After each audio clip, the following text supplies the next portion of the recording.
ಆತ್ಮಹತ್ಯೆ ಮಾಡಿಕೊಂಡಿದ್ದಾರೆ ಎನ್ನಲಾದಂತಹ ಹರಿಯಾಣದ ಐಪಿಎಸ್ ಅಧಿಕಾರಿ ವೈ ಪೂರಣ್ ಕುಮಾರ್ ಮನೆಗೆ ಈಗ ಲೋಕಸಭೆ ವಿರೋಧ ಪಕ್ಷದ ನಾಯಕ ರಾಹುಲ್ ಗಾಂಧಿ ಭೇಟಿ ನೀಡಿದ್ದಾರೆ. ಕುಟುಂಬಕ್ಕೆ ನ್ಯಾಯ ಒದಗಿಸುವಂತೆ ಹರಿಯಾಣ ಮುಖ್ಯಮಂತ್ರಿ ಹಾಗೂ ಪ್ರಧಾನಮಂತ್ರಿ ನರೇಂದ್ರ ಮೋದಿ ಅವರಿಗೆ ಒತ್ತಾಯಿಸಿದ್ದಾರೆ.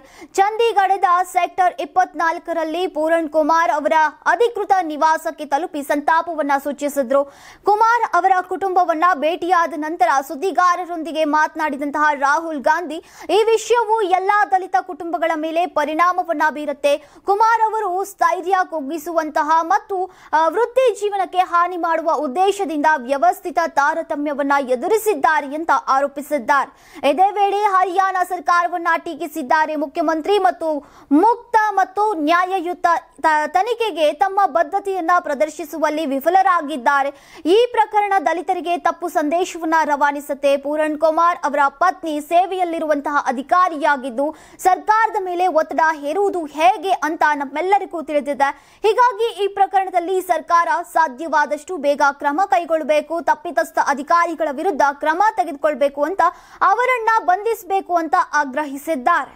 ನೀವು ಸಣ್ಣ ಆಗ್ಬೇಕಲ್ವಾ? ಅದು ಒಂದು ಉತ್ತಮ ಆಹಾರದಿಂದ ಸಣ್ಣ ಆಗ್ಬೇಕಲ್ವಾ? ಪ್ರತಿದಿನ ನಮ್ಮ ಜೀನಿ ಸ್ಲಿಮ್ ನ ಯೂಸ್ ಮಾಡಿ ಯಾವುದೇ ಸೈಡ್ ಎಫೆಕ್ಟ್ ಇಲ್ದಂಗೆ ನೀವು ಸಣ್ಣ ಆಗ್ತೀರಾ.